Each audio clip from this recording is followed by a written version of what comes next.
안녕하세요. 한국과 연이 깊은 외국인들의 사연을 전해주는 감동사연 채널 왈칵입니다. 오늘의 사연자분 안녕하세요.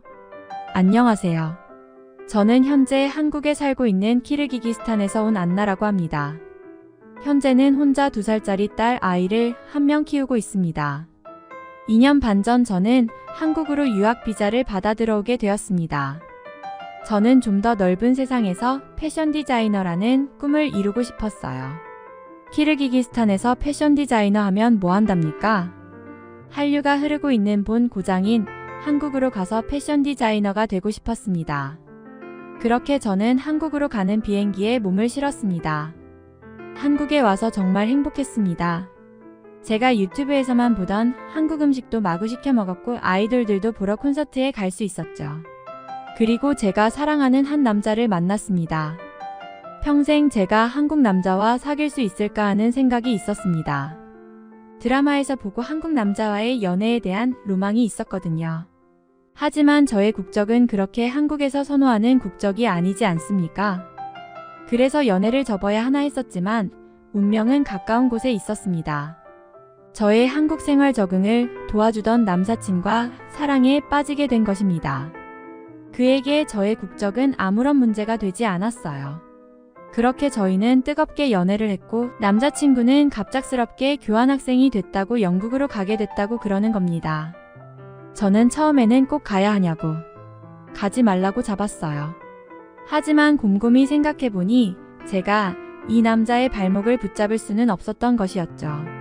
그렇게 저는 인천공항까지 배웅을 갔고 남자친구는 1년 뒤에 돌아오겠다는 약속만 남긴 채 사라졌습니다. 그가 떠나고 몇 달 뒤 한날 배가 미친 듯이 아팠습니다.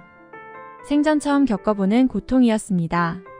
저는 배를 움켜잡고 119를 불렀고 응급실에 실려갔습니다. 의사 선생님들은 간호사들에게 출산 준비를 들어가라고 하셨습니다. 저는 무슨 영문인지 몰라 어리둥절해했고 곧이어 아이를 출산했습니다. 당혹스러움을 감출 수가 없었습니다. 제가 출산을 했다는 사실에요. 저는 임신 거부증이었습니다. 임신 거부증에 걸린 산모는 배가 나오지 않습니다. 단지 조금 살이 쪘나 싶은 생각뿐이었습니다. 다행히 평소 술 담배는 하지 않았기에 건강한 아기를 낳을 수 있었습니다. 그렇게 당혹스럽게 저는 아이를 출산했고 남자친구에게도 이 소식을 알렸습니다. 남자친구도 너무 놀라했고 자신이 지금 당장은 학업 때문에 갈 수가 없다. 한국으로 1년 내로 꼭 돌아가겠다고 했습니다. 대신 부모님께 말해둘 테니 언제든 필요하면 도움을 받으라고요. 저는 남편의 말을 듣고 아기와 함께 퇴원을 했습니다. 그리고 시부모님 댁에 찾아갔고 인사를 드렸습니다. 시부모님은 조금은 당혹스럽고 떨떠름해 보이시는 눈치셨지만 저는 이 아기를 낯선 나라에서 지켜줄 보호자가 필요했습니다. 학교를 휴학하고 키르기기스탄 고향에서 부모님이 보내주는 돈으로 생활을 했습니다. 부모님께도 이 사실을 말했고 안 그래도 있는 돈 없는 돈 다 끌어모아서 유학 보내주셨는데 정말 부모님을 볼 면목이 없었습니다. 한국에서 혼자 지낼 때는 부모님의 용돈은 너무나 충분했습니다. 하지만 아기를 낳고 보니 필요한 용품 기저귀 값도 장난이 아니더라고요.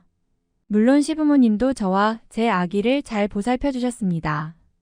하지만 남의 집에 얹혀 산다는 게 참으로 눈치 보이는 일이잖아요. 저는 알바라도 해야겠다는 생각이 들었습니다. 해외에서 열심히 공부하고 있을 제 남편에게는 이렇게 힘든 사정을 말하기가 미안했어요. 저는 동네에 있는 샤브샤브 집에서 서빙 일을 시작했습니다. 시부모님은 감사하게도 애 낳은 지 얼마 안 된 산모가 고된 일을 하면 안 된다고 말렸지만 제가 살던 동네에서는 다 그랬는걸요. 저희 엄마도 저를 낳고 3일 만에 일을 하러 갔는걸요. 저는 한사코 말리던 시어머니를 두고 일을 하러 갔습니다. 서빙을 하던 중 유모차를 끌고 온 여자가 있었습니다. 언뜻 봐도 제 아기와 계월수가 비슷해 보였습니다. 그런데 그 아기는 어쩜 저리 뽀얗고 예쁜지요. 그리고 옷도 폴로? 같은 옷을 입었더라고요. 괜히 메이커가 메이커겠어요. 그 순간 제 아이에게 너무 미안했습니다. 저 같은 것을 엄마로 둬서 예쁜 옷도 못 입고 옷도 별로 없고 돌려입고 너무 미안했습니다.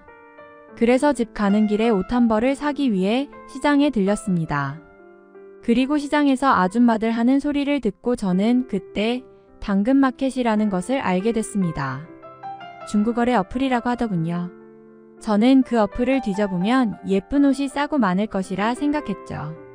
곧바로 집으로 가서 뒤져보는데 충격적인 것을 보고 말았습니다. 아기옷 무료 나눔해요. 정말 필요한 사람들에게 드릴게요. 그리고 올린 물건을 보니 폴로는 아니지만 메이커옷이 정말 많은 거예요. 돈으로 팔아도 꽤 나올 텐데 이런 것을 그냥 공짜로 준다니요. 아기옷뿐만이 아니었습니다. 안 쓴다고 내놓은 자전거부터 생활용품 등등 너무 많았어요. 제가 살던 키르기기스탄에서는 상상도 할 수 없는 일입니다. 저는 한 번도 생일 선물 제외하고 누군가에게 공짜로 물건을 받아본 적이 없었습니다. 그래서 처음에는 의심을 가득 담아 메신저를 보냈습니다. 왜 공짜로 나눔을 하는 것이죠? 혹시 범죄와 관련이 있을까요? 그러자 그 상대분은 헛소리 할 거면 연락하지 마세요 후 차단하겠습니다. 라고 왔습니다. 저는 그래도 예쁜 옷을 아기에게 입히고 싶어서 대낮에 만나면 한국은 안전하지 않을까 라는 생각에 15시 이마트 앞 이렇게 장소와 시간을 정했습니다. 저 멀리서 쇼핑백을 들고 다가오시더라고요. 저는 그제서야 진짜구나 싶었습니다. 그분은 저를 보고 깜짝 놀라신 듯 했어요. 외국인이니까요. 처음엔 약간은 아리송한 표정으로 오시더니 제 외모를 보고 이해했다는 듯 웃으셨습니다. 그렇게 잠깐 대화를 할 수 있었습니다. 제가 지금의 사정을 말하자 정말 딱하다고 하셨습니다. 그리고선 자신의 집에 가면 안 쓰는 육아용품들이 많이 있다고 그것도 주겠다고 하는 겁니다. 저는 괜찮다고 사양했어요. 그러자 그분은 어차피 안 쓰고 현재 줄 사람도 없다. 그냥 버릴 바에 정말 필요한 사람에게 주는 게 맞지 않겠냐고 하셨죠. 그렇게 저는 염치불구하고 육아용품들을 받아왔습니다.